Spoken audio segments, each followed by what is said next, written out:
Beleza.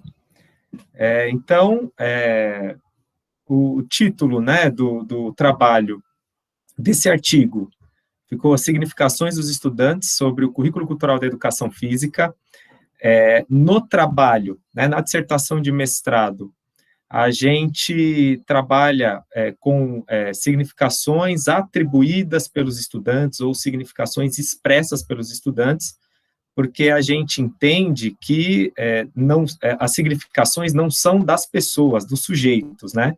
Eles só são atribuídas pelos sujeitos, mas como a gente teve que se adequar, né, para poder submeter o artigo à aprovação, enfim, à revista, então muita coisa sofreu, né, algumas alterações. Então, o título do trabalho é esse, né, foi a pesquisa de mestrado que, como disse o Marcos, a gente finalizou em 2017, né, e para iniciar, eu vou falar um pouquinho dos problemas, né, a problemática que rondou a necessidade dessa pesquisa, né.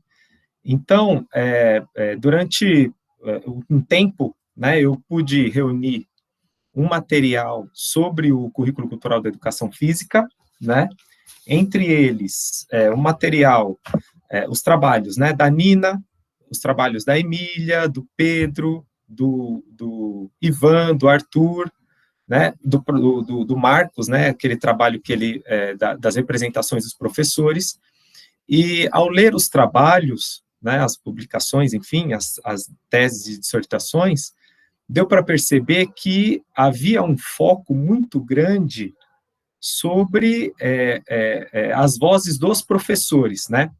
Embora alguns trabalhos considerassem as crianças na produção, ou melhor, acredito que todos, né? Porque o currículo cultural sem estudantes, sem as crianças, não existe, né? Mas, assim, o foco era sempre o professor, como que o professor trabalha, né? Como que ele avalia, como que ele tematiza, como que ele concebe a escrita currículo, enfim, né? Como que ele faz os registros. Então, o foco era sobre os professores, né? Atenção à prática pedagógica dos professores. Então, isso já deu para se construir um dos problemas, né? Porque a proposta que é destinada, vamos dizer assim, às crianças, aos estudantes, elas não eram tão ouvidas, né? Elas não eram foco dos trabalhos, né?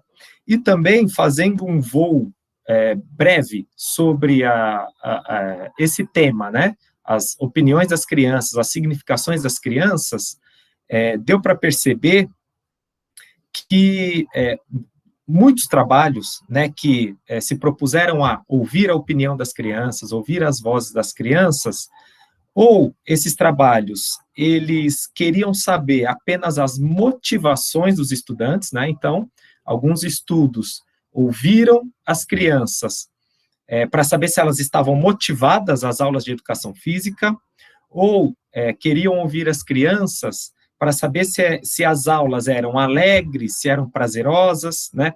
Teve até um estudo que me chamou bastante atenção no período que eu estava fazendo, né, o levantamento dos trabalhos, de que um professor, ele ouviu, né, entrevistou alguns estudantes de uma escola e criou um índice de satisfação de educação física, né, por meio de números lá, meio de contas matemáticas.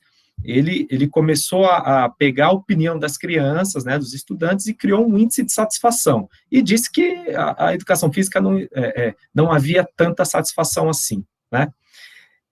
E também, o que me chamou muita atenção nesse levantamento, é que os trabalhos, eles se resumiam a aplicar questionários e entrevistas, né, aplica questionário para saber se a criança está gostando das aulas de educação física, né. Então, o cenário era esse, né, sobre as pesquisas com crianças na educação física.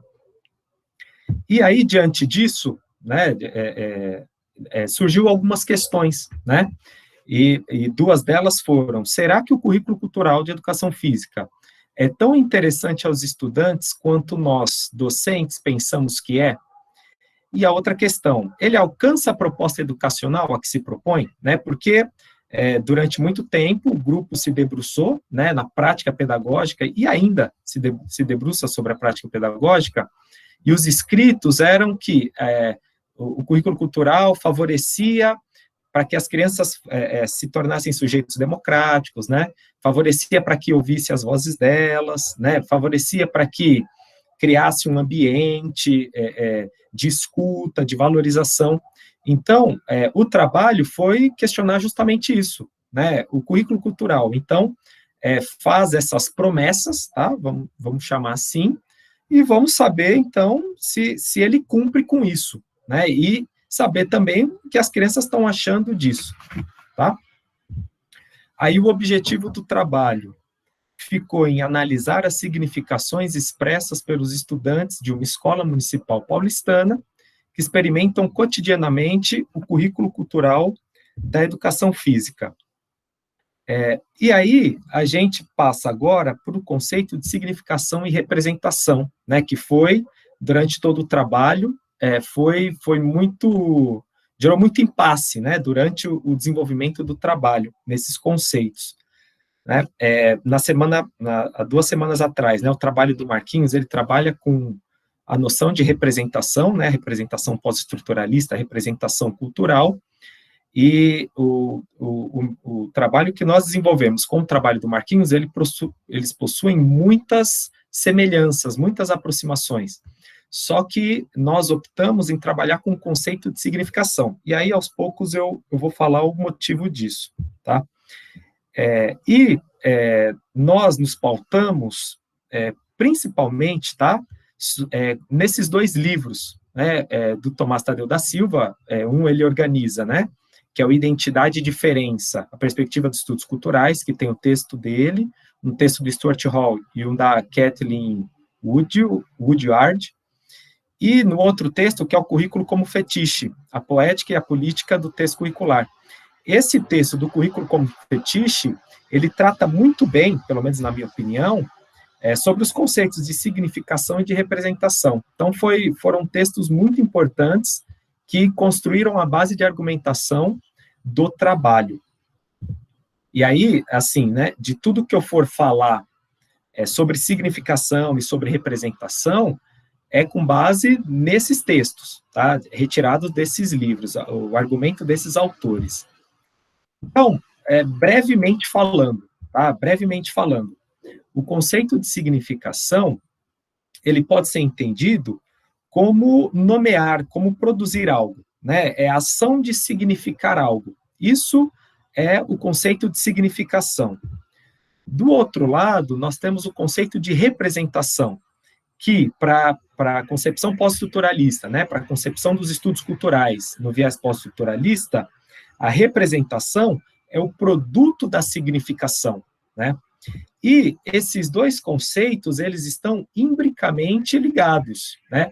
Um depende do outro para viver, né? Sem um, o outro não existe, tá? Então, por isso, os nossos impasses, né, as nossas dúvidas, nossos conflitos durante o trabalho, para, enfim, fechar, compreender, se nós queríamos compreender as significações das crianças ou as representações delas, né, porque são conceitos bem ligados um ao outro, né, um dependente do outro.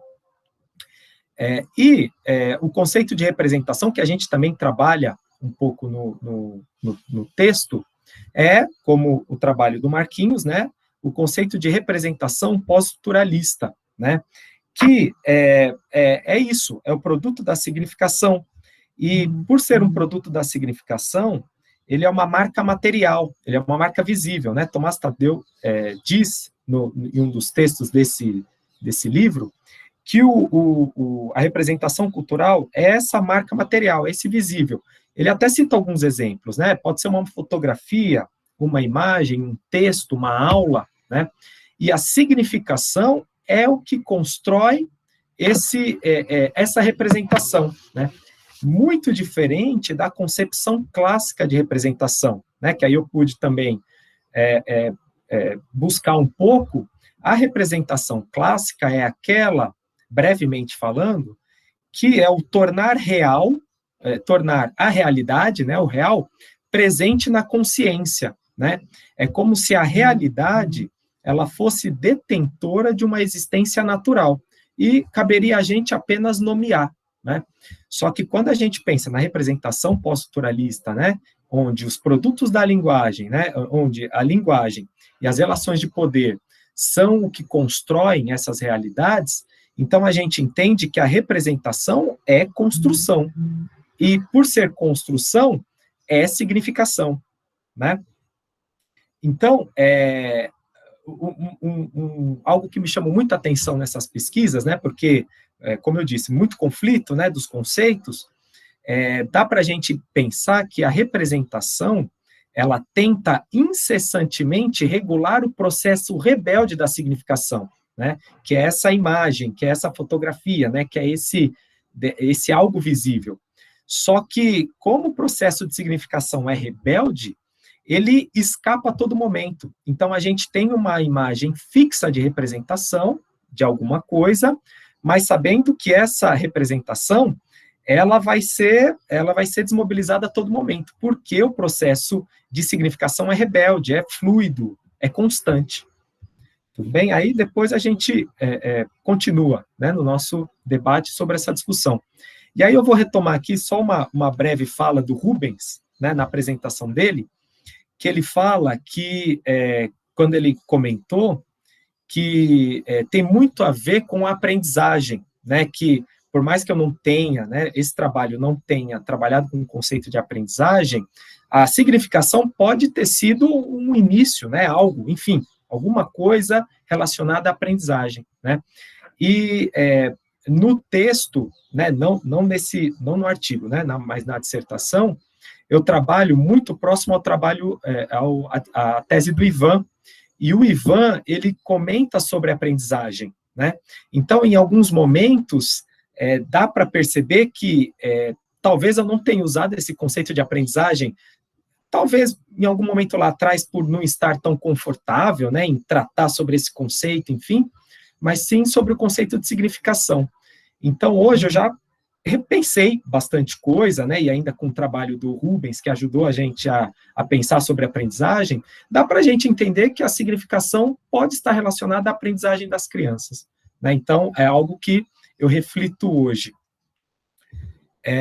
E aí, algo que eu vou chamar a atenção aqui, vou com um pouquinho mais de calma, é sobre a metodologia empregada, né, o aspecto teórico-metodológico, que foi uma etnografia pós-crítica, né? E por que nós adotamos essa etnografia, né? Esse tipo de etnografia? Porque a pesquisa, ela envolveu uma complexidade muito grande, né? E por envolver essa complexidade, houve muitos impasses na definição dos aspectos metodológicos, né? Aqui eu retomo um pouco a fala também, né, da apresentação do Clayton, quando ele falou que durante as pesquisas, né, que a gente estava envolvido, nós conversamos bastante sobre, né, metodologia, sobre algo que pudesse, né, enfim, atender aos nossos anseios na pesquisa. Então, foi algo muito, houve muito impasse, né, pelo menos eu acreditava que haveria, né. Por quê? Porque, e a complexidade que eu estou chamando da pesquisa, é porque eu, né, professor Jorge, pesquisador Jorge, pesquisei e investiguei as aulas do professor Jorge. Ou seja, em determinado momento, eu fui professor e pesquisador das minhas próprias aulas, né? Então, isso para mim, e na dissertação, isso eu tento deixar de maneira bem objetiva, eu não me escondi na pesquisa, né? Eu falei que eu fui o professor e pesquisador das minhas aulas. E por que essa complexidade? Porque, à medida que eu estava investigando as significações dos estudantes, elas influenciavam os rumos da pesquisa, porque eu, ouvindo as significações, eu planejava as aulas, né? Eu, ouvindo as significações, eu mudava algumas coisas e planejava, né, organizava situações didáticas seguintes. Então, isso que eu chamei de complexidade, né, que eu não consegui separar, e não é possível, mas o trabalho dos outros amigos e as amigas são investigações de outros professores de outras práticas pedagógicas, né? Esse aqui não, esse aqui foi o da própria prática, né? E aí, por que impasse, né? Porque nos foi apresentado a metodologia, né, o conceito da autoetnografia, que é a que o Marquinhos utiliza, né, na pesquisa dele, e muito bem utilizada na pesquisa dele.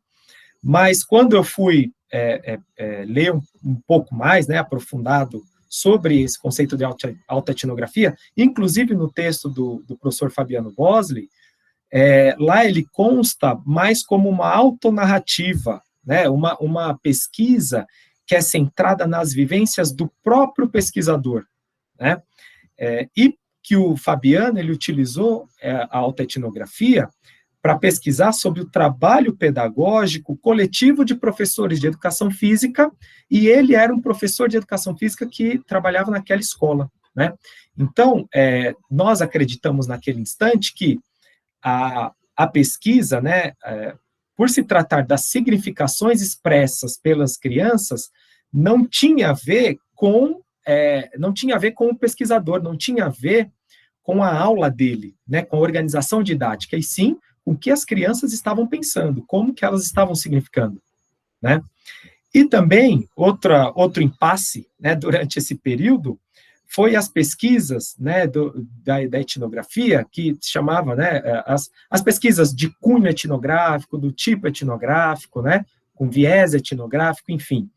E aí, conversando com o nosso amigo Alexandre Salomão, né, que estava pesquisando sobre etnografia, ele nos sugeriu um texto do autor, se eu não me engano, Hammurabi Oliveira, se eu não me engano, que é um texto, um artigo muito interessante, que ele fala sobre, ele defende o uso da etnografia, e não dos estudos do tipo etnográfico, né? Por quê?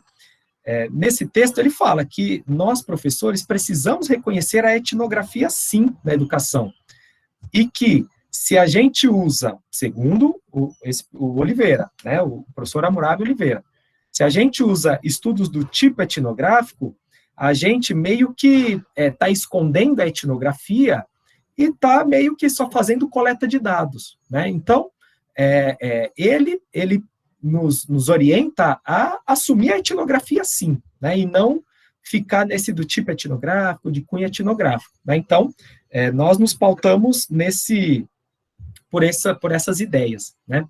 E aí, há um certo encorajamento pelos pressupostos das pesquisas pós-críticas em educação. E aqui eu estou citando a obra da Marluce Paraíso e da Dagmar Meyer, né, Metodologias de Pesquisas Pós-Críticas em Educação, que lá elas vão apresentando, né, variados métodos, metodologias, aspectos teórico-metodológicos, enfim, que escapam desses métodos aplicados à exaustão, né, desses métodos provenientes da ciência positivista, que não aceitam questionamentos, né, e etc. Então, assim, a gente pensando nesses pressupostos, dessas pesquisas pós-críticas, nos encorajou a entender que não há priorização de métodos, né. Então, quando a gente pensa em uma pesquisa qualitativa de cunho pós-estruturalista, não dá para ver a priorização de métodos, né? E que, no texto delas também, elas sugerem que as pesquisas, elas precisam desmontar o que já foi montado e reconstruir com novos olhares, né? Então, essa foi uma marca que fez que a gente adotasse, inventasse, criasse, enfim, utilizasse a etnografia pós-crítica.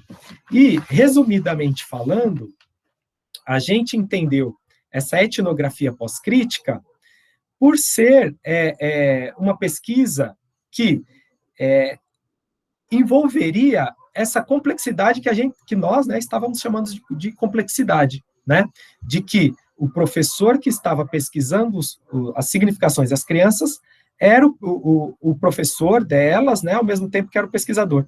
Teve até um momento na banca, né, de qualificação, que um dos professores, ele sugeriu, ele falou, olha, então você tem que ter um caderninho do professor para registrar os acontecidos da aula, e outro caderninho do pesquisador, né? Então, você tem que tentar se separar aí, se dividir em 2, em 3, em 4, em 5, para poder dar conta do que você está tentando dar conta, né?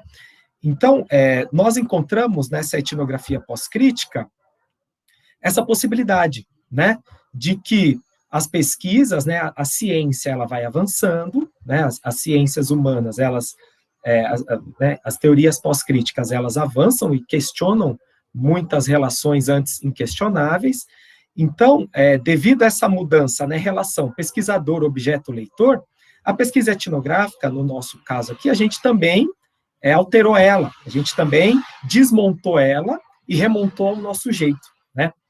E também porque, na pesquisa, nós nos deparamos com um texto da etnografia crítica, né, de Maynardes e Marcondes, que eles falam que a etnografia enviesada pela teoria crítica, né? Nós também nos deparamos com a netnografia, que consta lá no livro da Marluce e da Dagmar, que fala sobre uma etnografia realizada nas redes sociais, né? Então, assim, ou seja, a gente também compreendeu que era totalmente possível nós nos adequarmos à nossa pesquisa, né? E também um texto de 1988, né, da Caldeira, da Teresa Caldeira, que ela já falava sobre a influência pós-moderna na antropologia, e aí ela já questionava a etnografia lá atrás, né? Então, nós nos sentimos encorajados a adotar a etnografia pós-crítica, né?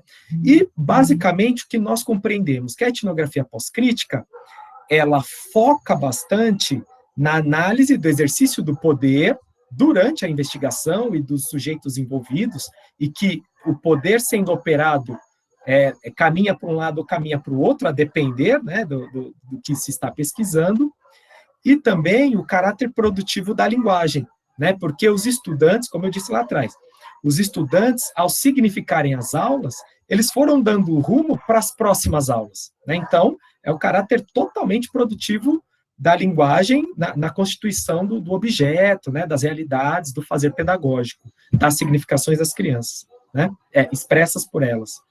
E que a etnografia pós-crítica, ela não visa relatar uma experiência, né? Ela se torna a própria experiência no momento da investigação, tá?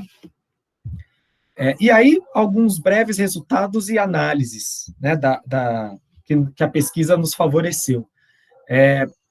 Nós conseguimos perceber que há um favorecimento ao diálogo e ao espaço democrático, né, que o currículo cultural, ele favorece o espaço democrático e o diálogo entre crianças, professores, entre todos os sujeitos que estão envolvidos na aula. Que o currículo cultural, né, que as crianças, as significações das crianças, elas valorizam muito o compartilhamento de saberes, de conhecimentos, por colegas e representantes das práticas corporais, né? Então, quando nós trouxemos, né, pessoas para falar sobre a prática corporal, né, que foram entrevistadas pelas crianças, ou que, em um trabalho sobre brincadeira, que as próprias crianças foram explicando as brincadeiras delas, isso tem um valor muito alto, né, isso tem isso chama muita atenção das crianças, né, a variedade de situações didáticas e formas de participação nas aulas também é uma significação, também ficou muito presente nas significações atribuídas pelas crianças sobre o currículo cultural. Quanto mais variar a situação didática, então, ver filme, dançar, ler um texto, ir no clube ir na academia do bairro para entrevistar uma professora de dança, enfim, isso chamou muita atenção também, né? E essas formas de participação nas aulas porque, em uma das entrevistas, né, com os estudantes e as estudantes lá da escola, eles destacaram que não é preciso vivenciar, né, motoramente, praticar, né, motoramente aquela prática corporal para aprender, para participar da discussão. Então, eles também destacam que participar não é só ir lá, correr e suar. Há outras formas de participação. Isso foi expresso pelas crianças na pesquisa, tá? A ampliação, o aprofundamento e a ressignificação dos conhecimentos relativos às práticas corporais, né, as crianças, elas apresentaram isso nas significações que elas expressaram, tá? E houve também uma identificação de uma possível marca, tá? Efeito, a gente nem trabalha com esse conceito no texto, né, na dissertação e no artigo, mas a gente enxerga como uma marca, né, que foi uma postura problematizadora, né, isso, o Marquinhos, né, quando a gente conversava bastante nas nossas pesquisas, o Marquinhos me ajudou a enxergar isso, né, de que as próprias crianças, e isso consta no trabalho dele, né, que as próprias crianças assumem essa postura problematizadora, algo que a gente chamou, né, de postura problematizadora, que é quando as próprias crianças problematizam com elas mesmas, né, com as colegas, com os familiares, né, teve até uma cena bem emblemática em que nós estávamos estudando o skate, né, tematizando o skate e o patins, e uma mãe foi lá na escola para conversar com a coordenadora pedagógica, e aí a gente se encontrou na escada, né, subindo a escada lá, e aí o menino falou, professor, ô mãe, olha, esse aqui que é meu professor de educação física. E aí eu, né, me apresentei a ela, a gente conversou rapidinho, e ela falou assim, professor, porque ele só fala em skate agora. E a gente sabe que skate é coisa de maloqueiro, né? E aí, antes que eu pudesse falar alguma coisa, o filho dela, que estava do lado, falou assim, mãe, skate não é coisa de maloca. Até velhinho anda de skate, né? Então, assim, ele mesmo teve essa postura problematizadora com a própria mãe. E outra situação que aconteceu na sala de aula, numa tematização de ginástica rítmica, né, em que uma menina, ela ficou muito nervosa, assim, né, muito nervosa não, ela, diante de um debate em que estavam inferiorizando, né, a figura feminina, ela levantou a voz com todo mundo e começou a problematizar sobre a posição feminina na sociedade atual, né, algo que a gente acredita que foi devido ao que a gente já vem trabalhando há algum tempo, né? Já vem tematizando, problematizando. Mas a gente também não tem essa pretensão de falar que o currículo cultural é o que causa isso, né? Por isso que a gente pensou em possível marca. Por quê? As crianças saem da escola, elas vivem as vidas delas, né? Elas assistem programas de TV, leem textos, participam de outros grupos.